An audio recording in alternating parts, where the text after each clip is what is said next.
Are they multidimensional, physical? Who do you think these extraterrestrials are? Are they three-dimensional, physical like us, or extra-dimensional, interdimensional, as well as extraterrestrial? In your experience, what do you think?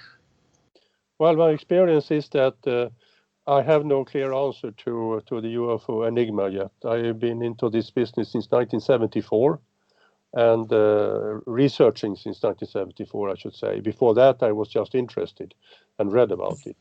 And during those years, I have learned that not speculate that much. I'm sure that this is a real phenomenon, or I should say a phenomena complex, which has not just one answer, but several answers probably. There are physical observations that are really, you can really touch them. They are for real. And there are also observations that more like paranormal events, of course. So you have to be open-minded and look at this from very many different angles before deciding what you think. Окей. Ираклий, он говорит, что он еще не знает ответ на этот вопрос, потому что тут надо ввести фактор паранормальности. Некоторые объекты физические, некоторые не физические. То есть разнообразные, но надо быть открытым ко всему. Это совсем другое, что показывают в Голливуде, чем что показывают в Голливуде. Irakli says that it is totally different what Hollywood shows us. Only one type something. Yeah, and that is very, very important that you say that, because we are very much influenced by reading sci-fi stories, seeing those pictures from Hollywood, of course. But when you look at the real observations, they are much more diverse. Он говорит, что они намного разнообразны, и нельзя... Мы под влиянием Голливуда, но сами наблюдения намного разнообразны. В общих чертах, как он работает, что он делает, общие черты. Ну, дойдем до этого. So, what do you exactly do? How do you do your research? How do you go to the landing sites? Do you record the sightings of the witnesses? Do you get in touch with the abductees and contactees? How do you do your research? Yes, I do all of that. I am out in the field, meeting the people that has made those experiences. I call them on telephone. I record the conversations. I take pictures. If there is, I can take samples. If there is something that has been left on the ground, of course. And I go back again after many, many years. I call back to the person and ask him or her what did happen. And when it comes to pictures, it's very fruitful to get back many years later, because so many people are faking pictures. But after 10 years, 15 years, they can tell you, I did it for fake. So, yeah. I just one more thing. That goes for the pictures. When it comes to the stories, people are not faking. They are telling stories from what they believe they experienced. Thank you, Ираклий. И Костя, он говорит, что он и уезжает на место посадок, берет интервью у людей, у которых был контакт, а также он собирает фотографии, а потом через 10-15 лет возвращается и спрашивает, и они говорят, что фотографии могут быть поддельными. Так что это вот чем он занимается. А как интерес сам начался к этому всему у него? Откуда это пошло? How did you come to be interested in the ufology? What was the trigger? Well, when I was 10, maybe 11, I started to read about astronomy. I always got books about astronomy in Christmas gift. And after a while, I also got interested in what people saw in the sky. I read in the newspapers that people were seeing flying saucers. as they mostly were called at that time. And I thought, I really want to know what people really see. So 1974, I was 16 years of age at that time. I founded a UFO group in my hometown, and we traveled around making interviews with people who had those experiences. So it was out of pure curiosity I started to get this interest. I wanted to know. I didn't have the answer. I was never a believer. I just wanted to know what happened. Он говорит, класс говорит, что он интересовался астрономией, и потом стали популярны летающие тарелки, и он стал интересоваться этим, что же это такое. И вот так он в 1974 году, когда ему было 16 лет, он стал этим серьезно заинтересоваться и стал членом группы уфологической в его городе. Меня что интересует, Миша, есть такие, у нас на постсоветском пространстве эта наука никак не спонсируется. На этом гранты невозможно взять и ничего. Как у них состоит так в это дело? Это финансово оплачиваемое, скажем, или гранты, или что-то возможно у них добыть на эту тему? Или официальная наука все-таки там не признает эту новую науку? Where do you get funds for your research? You see, the official science does not actually accept it as a real science. Where do you get funds for your research? Well, there are two different entities here in Sweden. It's UFO Sweden, which is a member-founded organization. And we publish a magazine that looks like this. It's called Ufo Conferences. And we got money from subscriptions and member fees. But there is also the Archives for the Unexplained, which is a foundation, which I am chairman for. And that is founded by 40 people who put money into that every month. But most of these things I pay myself from my own pocket. So members pay for members of the UFO, your UFO organization pay for the publication of the magazine and everything else. Члены общества НЛО, которым он является членом и заведующим, он получает деньги, плюс от публикации журнала об НЛО. Вот откуда идет. А официальная наука как на это смотрит у них? How about official science? Do official scientists accept you, or how do they look at you, or it's? Yeah, they are very positive. We work together with many scientists and also with the Swedish military. They look at us as real researchers, and they help us with radar information, for instance.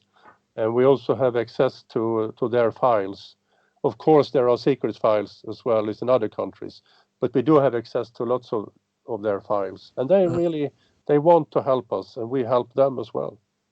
Они друг другу помогают, наука к этому относится, в Швеции относится открыто, довольно открыто, а также военные предоставляют материалы по наблюдениям радара и так далее. Конечно, там некоторые есть кое-что, то, что засекречено, но в принципе открыто, довольно открыто.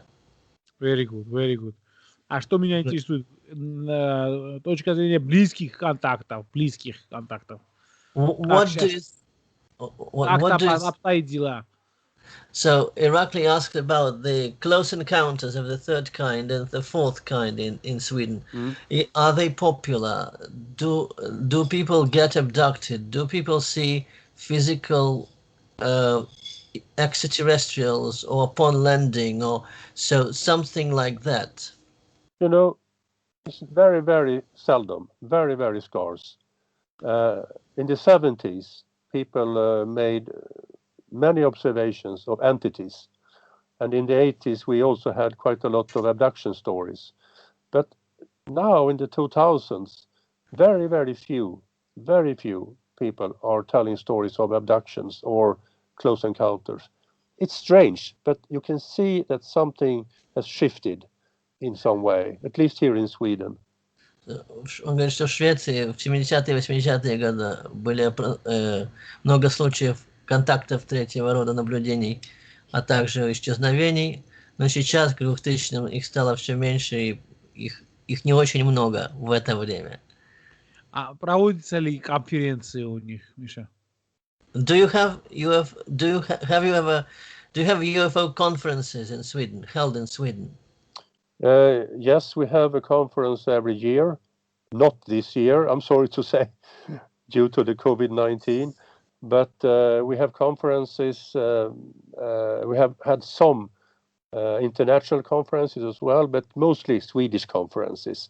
And we also have a field investigation trainee course where we educate new ufologists every year, but not this year either. I see. Okay. Ирак говорит, что да, есть специальные конференции только в Швеции, нигде, а также у них есть конференции, специальное обучение уфологов. Они обучают людей, как этим заниматься в Швеции. И каждый год проводится международная уфологическая конференция, но в этом году из-за этой фигни она не проводится. Я горд сейчас говорить со глазом о том, что в мире вот эта пандемия, что происходит, да, самую хорошую модель все-таки шведы выполнили, это придумали, подхода к вирусу. Irakli says that he is honored that Sweden is the best country how it has taken care of the quarantine and COVID-19 situation. Thank you. Самую мужественную позицию они выбрали в этом всем. И прямую, умную плюс. You have chosen the most straightforward and wise and clever policy about COVID-19. Yeah, we think so. We think we have had an open society where people are not bankrupt because of the COVID-19. And that is the sustainable way, because this will not stop this year. It will go on for at least many years. Он говорит, что да, мы не можем это себе позволить, а то бы вся страна стала бы, обанкротилась. Как в Швеции работают с контактерами, как их обследуют, и так далее. Те, кто получает информацию телепатически. How do you work with the abductees and contactees? Do you interview them? How do you deal with them? Yes, we interview them and we try to follow them for many, many years. I made, I shall show you here, I made a book a couple of years ago. It's called The Meeting in the Clearing. It's about a Swedish contactee. And I followed him for nearly 20 years. That's the only way really to do it, and to make new interviews and try to collaborate what they are saying, see if you can find any solution to what they are really experiencing. So it takes a lot of time to deal with contactees. Он говорит, что это занимает много времени. Вот этот контактер, о котором он написал книгу, он его интервьюировал в течение 20 лет. Телепатическую информацию данный контактер получал? Да, получает с определенной периодичностью? Has this contactee got information via telepathy or through physical contact? And it started as a physical contact, but then it continued as some sort of telepathic contact. Yes. Сначала был физический контакт, а потом перешло на телепатию. Do you interview any contacts who have had only telepathic communication with the beings? Yes, nowadays it's more common with the people telling about contacts that are coming through telepathy or in dreams or automatic writing. Things like that, you know. Он говорит, что сейчас наибольшее распространение получают телепатический контакт, автоматическое письмо и просто и через сны.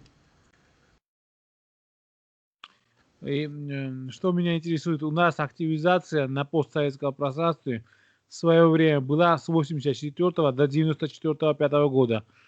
И сейчас опять началась эта активизация, ну, в нашей стороне. Это где-то с 2007 года, 18 до 18 и сейчас уже эти большие перемены. Как у них это обстоит? Активизации заметны? So there is Irakli says that was a great activity in UFO contact. Цикличность, заметна цикличность у них. There was the contact in Georgia. The contacts in Georgia are cyclical. One contact was the flip or the contact from 1885 to 1990, and then it stopped and it again. Activity, not one. Then the UFO activity emerged again in 2018 up until now. Uh-huh. How is the activity in Sweden? Does it go in flaps or how? We usually get around 250 to 300 reports every year, but that of course is everything from specks of light in the sky to more daylight disk sightings. And most of the sightings are of course nighttime specks of light. There are just a couple of percent that are very interesting, but around 300, maybe 250 sightings every year reported. 250-300 случаев наблюдений, в том числе огней в небе и так далее, такого рода наблюдения. 250-300 в год. А близкие контакты, это дальние контакты, а близкие? What about close encounters? Contacts like... Yeah, as I mentioned before, they are not very common anymore. Very, very few. Very, very, very few. Очень мало, очень мало. А случаи с полтергейстом, как у вас происходит? What about, do you have any experience of dealing with the poltergeist cases? Well, I'm working together with a Swedish writer, a friend of mine, who is writing a book about poltergeists right now. They were very common in the 19th century, in the late 1800s, early 1900s. We have very, very, very many cases of poltergeists in Sweden. We still have some, but they are not as common as they were before. But I know, of course, about them. Популярные случаи полтергейстов были в 19 веке, но сейчас их не так много, но его друг пишет книгу об этом. Такой ответ. Кай, хорошо, что еще меня сейчас интересует? Последние годы какой-нибудь резкий, скажем, подъем или суицида в стране, или у нервных заболеваний, или что-нибудь странного такое было в последнее время? Резкий подъем. Do you know any information? Do you have any information concerning the suicide rate or nervous diseases in Sweden? Were there a rise of агрессивные какие-то? What about the level of aggressiveness? Are there any peaks of those, like suicide, aggressiveness, and nervous breakdowns and diseases in Sweden? Not really.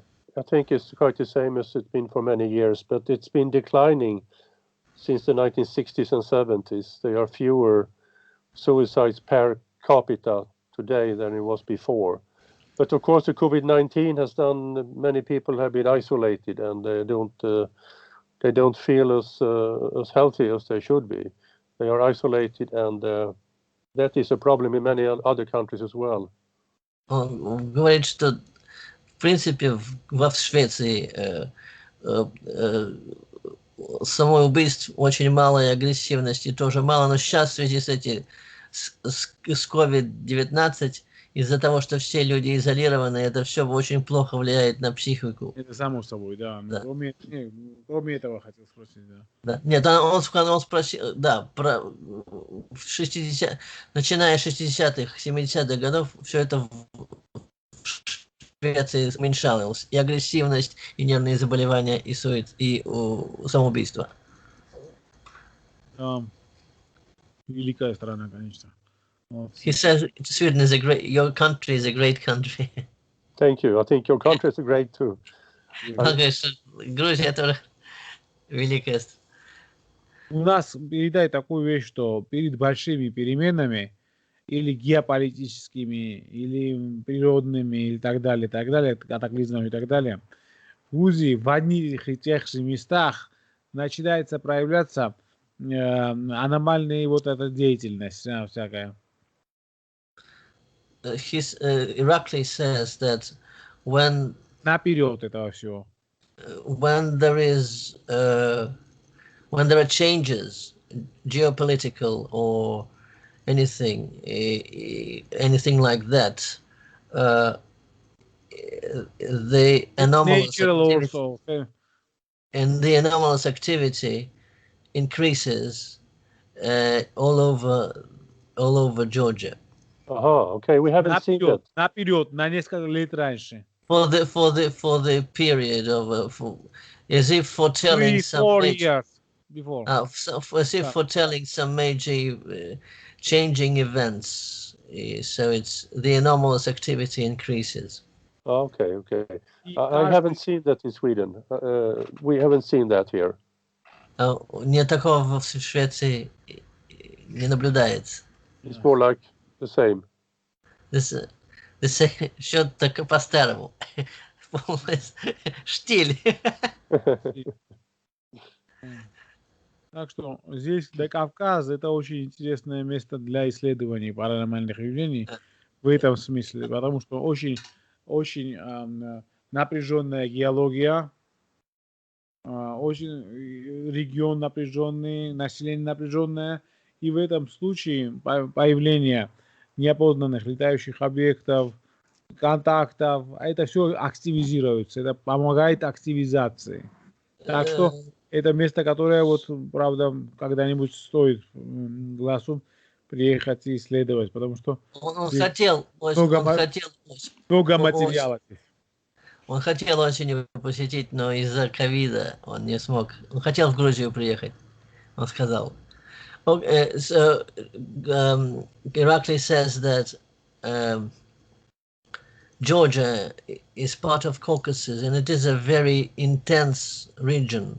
There's always tension between the people, and so when the intensity increases, the sightings and contacts with unidentified flying objects and beings increase. So it is a very interesting. And also because of the geological tension, and it's a geopathogenic zone as well. So the anomalous activity increases in that region. So it is a very interesting region to study. Yeah, I would really love to come there. Maybe next year if my trip will be as we planned. Он говорит, что с удовольствием приедет в Грузию и поделится, будет с удовольствием, приглашаем. Irakli invites you with pleasure. Thank you. Do you have the materials about extraterrestrial music, or there you have some clips about it, YouTube clips? Do you have some materials about extraterrestrial music or something like that? The only things we have are people who claim that they have learned to play music by entities from some other place, and they have played that, recorded that. But, not very common, I should say. No. Не очень часто, нет. Он говорит, что есть люди, которые говорят, что они записали музыку и других существ, инопланетян. Are these standard melodies or non so standard? Are they cosmic, or what do you think? Well, Howard Menger played what he called music from Saturn, of course, in the 1950s. The only music here in Sweden that is, of some sort of origin maybe from Cosmos were played in the 1960s. I have not heard anything recently. Говард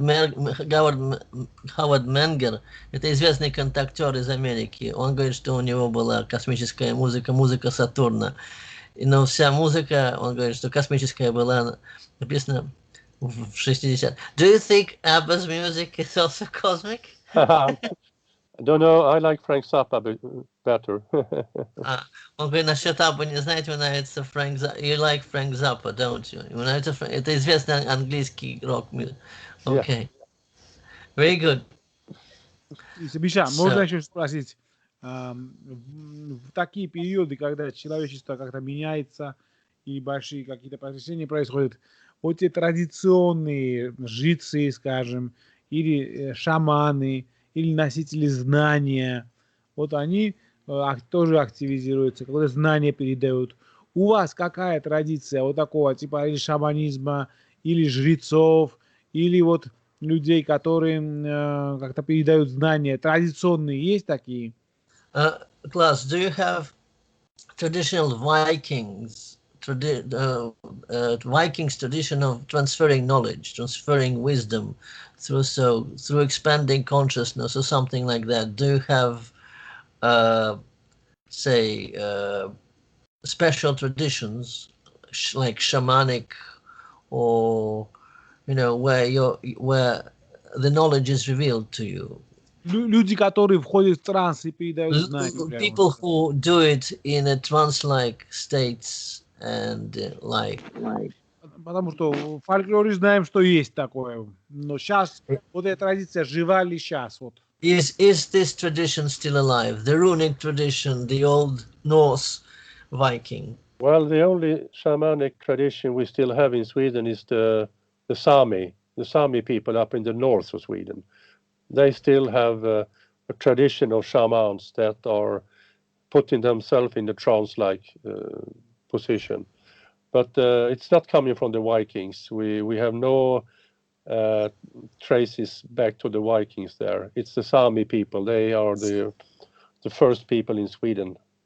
Сами, народ Сами на севере, а вот у них существует традиция входить в транс и в шаманизм. И они что-нибудь экстраординарное говорят, передавали в последнее время? Do you know what? Насчет глобальных перемен каких-то. Do these people transmit any messages concerning global changes or anything Sweden-related, Europe or world? No, I don't think it's a living tradition. They do it from time to time, more for entertaining, I think. But if you go back 70, 80 years, they got messages from other worlds. They were traveling to other worlds through their drums and the trance travels. But not nowadays anymore. They are more driving snowmobiles now. Они сейчас это все делаются для развлечения. И 70-80 лет назад это было еще популярно, и они путешествовали в другие миры в состоянии транса и передавали кое-какую информацию. И сейчас это как любая развлекаловка. Миша, вот если спросим про места посадки, вот я тебе отправлял видео, где у них, можно сказать, как некая достопримечательность. Как они измеряли это? I saw a clip with that has become a tourist spot of a UFO landing, or was it a crash? You mean that from the south of Sweden, this one? I showed you the book cover before. You can see. Yes, that one. That's the place. Yeah, it's a landing site. It's a landing site. This man on the cover, Gösta Karlsson, he claims that on May 18th, 1946, he met entities in this clearing, and they were working around this landed craft. And many, many years later, he built this monument, which you can visit, of course. It's the southwest of Sweden. What's this contactee's name? Gösta Karlsson. Gösta Karlsson. Yeah, you can see it. Gösta Karlsson. Класс говорит, что в 1946 году некто Gösta Karlsson встретился с существами в этом месте, и они работали над объектом, и он их увидел. И вот, это был контакт в 1946 году. Сейчас это место стало туристической достопримечательностью. Class, I also saw a clip about Runic Stone, Runic Manor. Is it old or is it new? It all has runes in it. On it. You mean this staff that he? Yes. He claims that he got from those entities. Well, I believe very strongly that he made those himself. I can prove that, really. They're not really like runes. They are maybe similar to runes, but they are not runes. I see. He made them probably. I can show you the picture here, so we are talking about the same thing, but I'm sure we are. You can see them here.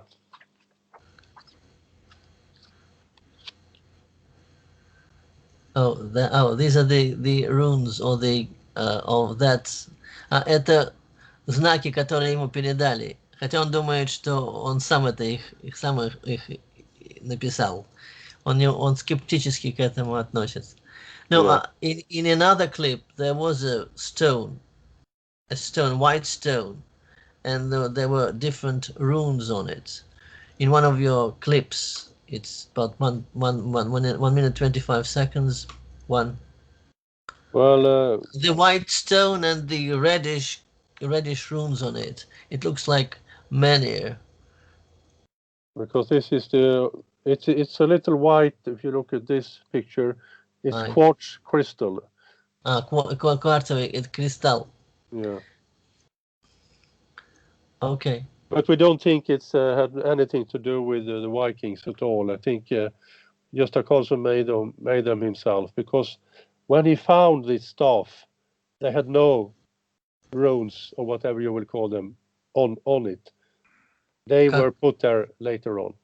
Он говорит, что сам контактер их как бы написал, их до этого не было. Он скептически к этому относится. Хорошо. Миша, скажи, что у нас в регионе, не в регионе, а в Грузии, есть регион, называется Сванетия. There's a region in Georgia that is called Svanetia. Nice. И сваны — это тамошние жители, сваны. Swans are those who live there in Svanetia. Ah, okay. Я происхождением из Сванетии. Irakli's heritage is from Svanetia. Oh, maybe we are relatives then. Наверное, мы родственники.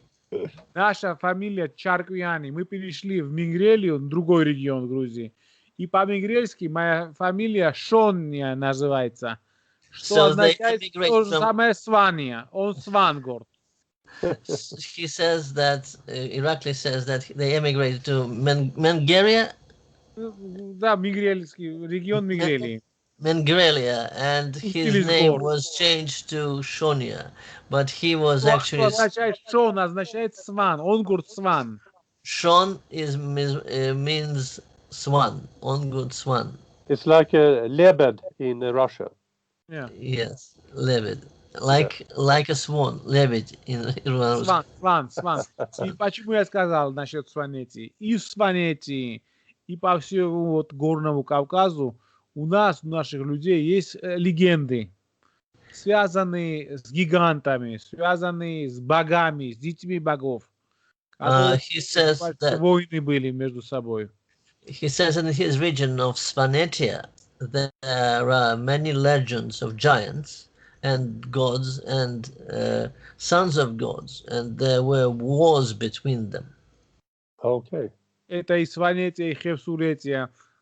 И вот интересно, что вы сейчас к главной теме подойдем, что вот он что собрал в своем фольклоре вот такого божественного, такого небесного. What do you have any folklore stories about wars of giants or something like that in Sweden, or what does your folklore says? What is your people's tradition say about the contacts with gods, demigods, giants, or maybe trolls, elves, or something mostly trolls and elves. Giants are very, very uncommon in the Swedish folklore, but trolls are very common, and elves also. Эльфы и тролли очень популярны в шведском фольклоре.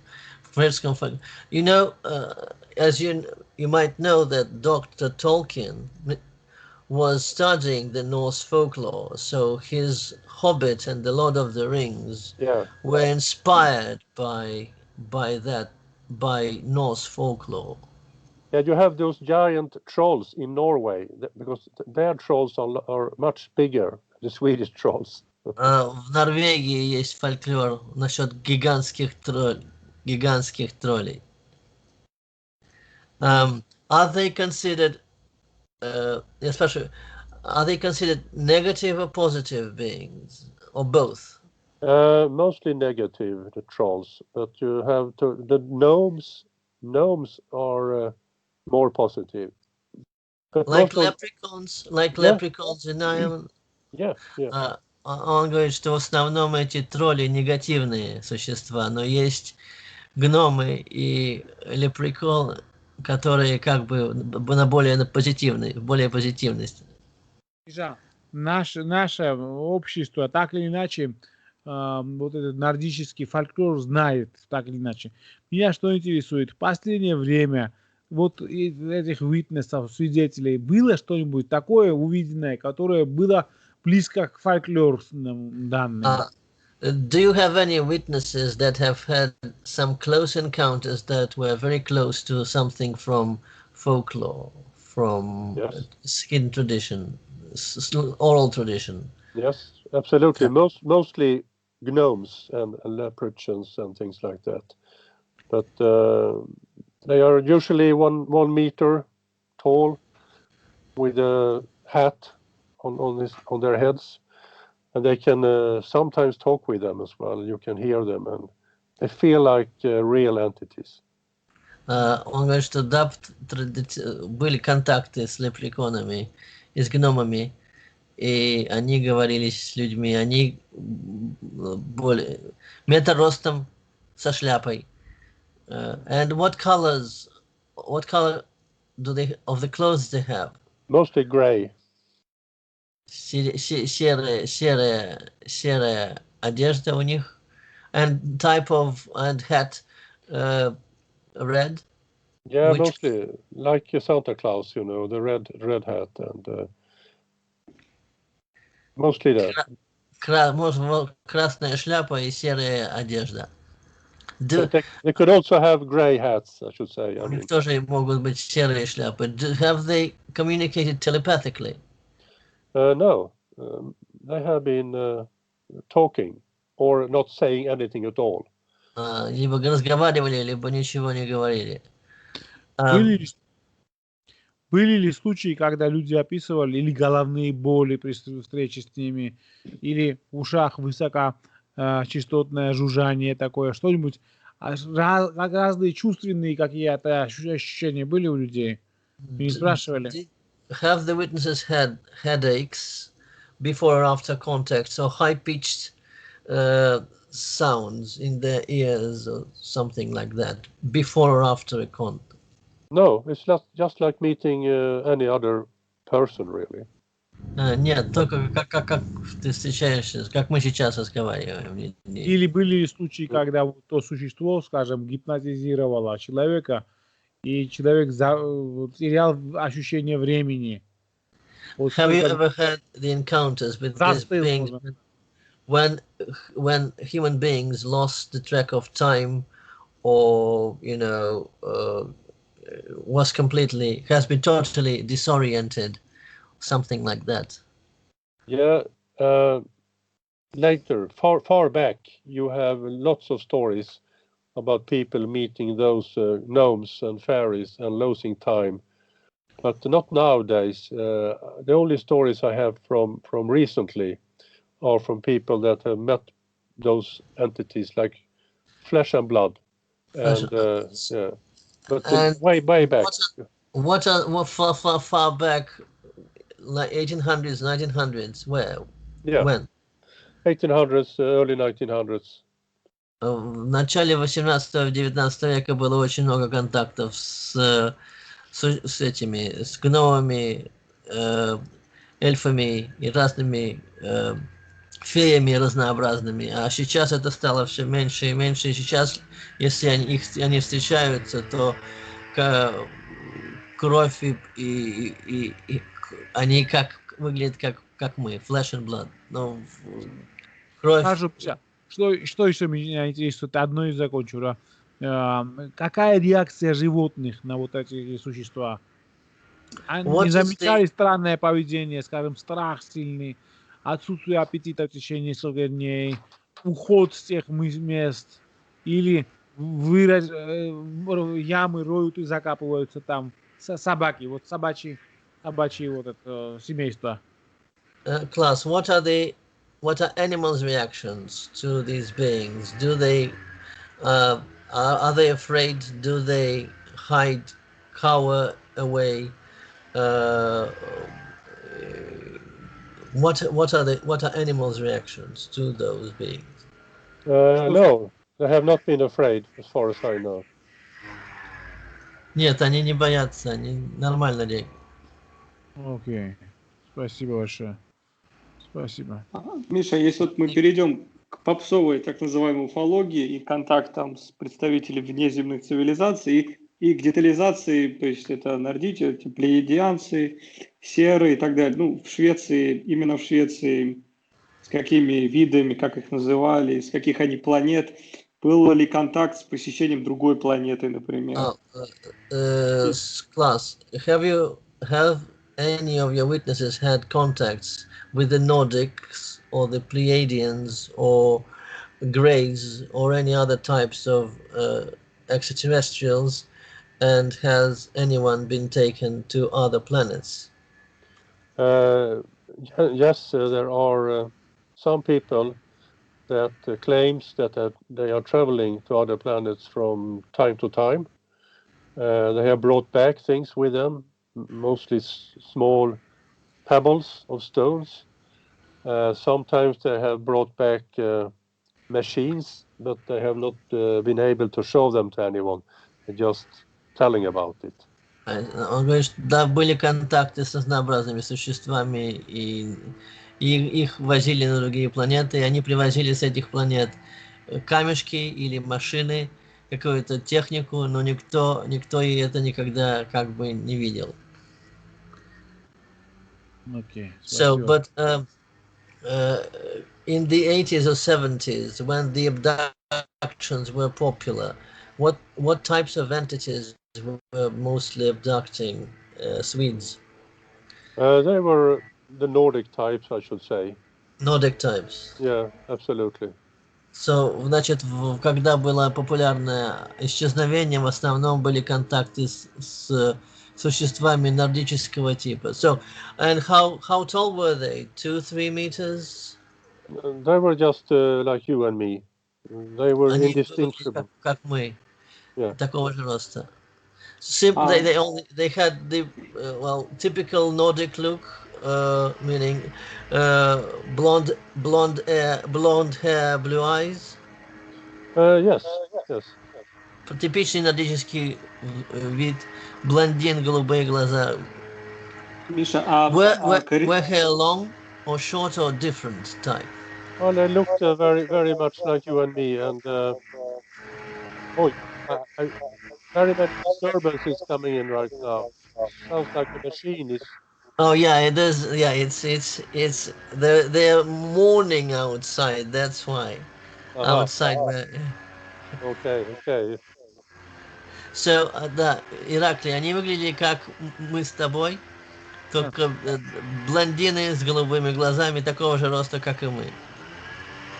А корреляция была по планетам? То есть, ну, условно говоря, два человека, которые попали на другую планету, название этих планет совпадало? Do you know the names of the planets that the witnesses have been taken to, and were the names corresponding to the types in the astronomy? There are names that, like the planet Pi, planet Co. I mean, short range names that you cannot find in any astronomy book, of course. But in the early 1960s and late 1950s, they were mostly from Venus and, like the Adamski tales. В 50-60-е были, может, контакты с существами с Венеры, и как то, о чем писал Адамский, известный американский контактер 50-х, 60-х годов. Окей.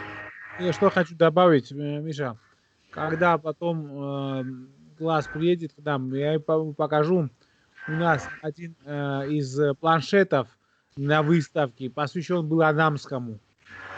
Адам утверждал, что в 1952 году ему передали такую дощечку, которая была из натриума и магниума сделана. И на нем была форма тарелки, вечный двигатель, вечное движение. И вокруг были эти, как его, знаки разные. И с этих знаков вы расшифровали, ну, весь мир расшифровывает. А у нас где-то 20 знаков было грузинских из этих знаков. Грузинские письмена. Потом один раз могу показать. Irakli says that there's a museum where there's a plank from Adamski with the description of the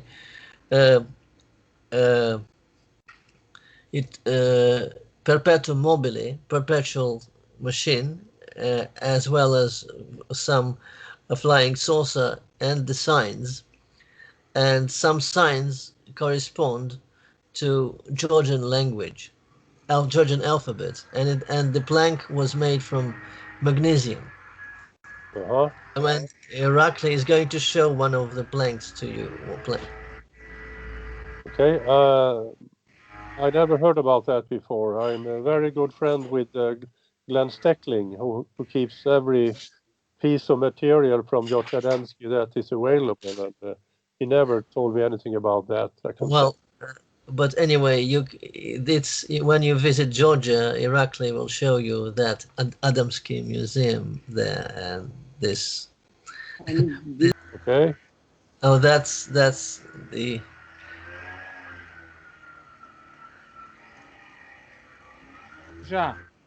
Да? Вот в 1952 году, 13 декабря, американский ученый... Yes, I know about that.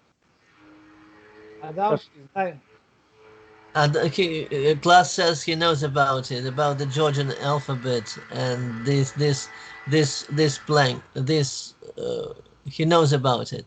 Yeah, I didn't know it was similar to the Georgian alphabet, but I know, of course, about that piece. Он знал об этом. Нижняя, это исследователь Амазона, профессор Оме в 1958 году в книге «Дети Солнца» написал аналогичные буквы, которые были найдены в монолите каменном Петра Пингадаши в центральной Бразилии. He says that the same letters were found on one of the monoliths in Brazil by Dr. Omer, or the sons of the sun. Адамский. Вот наверху. А это Омом. And this is Omer's writing, and this is Adamski's. Не, это Адамский, а вот это Оман, если не ошибаюсь. It's Omer's, and and this is Adamski's, Omer's. Вот те же цифры, те же эти как его буквы, и вот здесь транскрипции, грузинский вариант. These are the same letters and the Georgian transcriptions of the same alphabet. В, У опять, Р, В, So these are the different letters. Yeah. So you know about it, don't you? Yeah, I know about it, but I didn't know it was corresponding to the Georgian alphabet. Он знал об этом, но он не знал, что он соответствует грузинскому алфавиту. Там отсюда вот где-то 20 этих, как его, букв приблизительно. 20 letters approximately of the Georgian alphabet. Ah, okay. So have you researched Adamski's contacts thoroughly? Well, we have did quite a lot of research into Adamski, and of course there's lots of problems with him. I mean, traveling to Venus and to the moon and seeing trees on the moon and cities on Venus, that is not really probable. Well, I would see.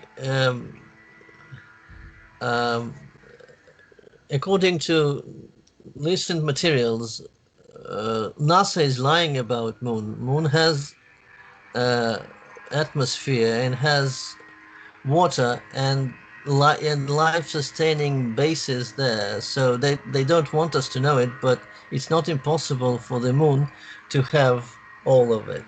No, I don't believe in that conspiracy theory at all. You know, there are so many countries that have been traveling to the moon. Even a Swedish satellite travel around the moon, and there are satellites and moon landers from Japan, from China, from the European Union. So I mean, you couldn't cover it up. So and I'm an amateur astronomer, and I don't think I don't believe in that kind of conspiracy theories at all. So, Irakli, у тебя есть еще вопросы? Нет, все нормально. Да, давай такой вопрос зададим. В наших случаях иногда были случаи, много случаев, когда делали операции на людях, низменной цивилизации, и там оставались шрамы. Эти шрамы в частых случаях с 24 часа они исчезали. Были ли такие случаи операций, сделанных земными силами на людях? Have you ever had extraterrestrial operating on human beings with scars disappearing? Well, we have had reports from people claiming that their scars may come from extraterrestrials, but we have no proof that it really came that way. But there have been some people in Sweden claiming that, yes. Он говорит, что были случаи, когда люди говорили, что им делали операции. I mean, it's very important to distinguish between what people are claiming and what we can prove. Он хочет, он скептически к этому относится, он хочет доказательств. Ага, ясно, хорошо. А какие-нибудь, скажем, нетрадиционные методы используете в своем исследовании? Проверки, скажем, замера энергии или что-нибудь такое? Do you use any non-traditional methods of measuring bilocation, energy, something like that? There are some people within the Swedish Parapsychology Society that have tried to do some research into ley lines and trying to find around rune stones and things like that, trying to find fields of energy.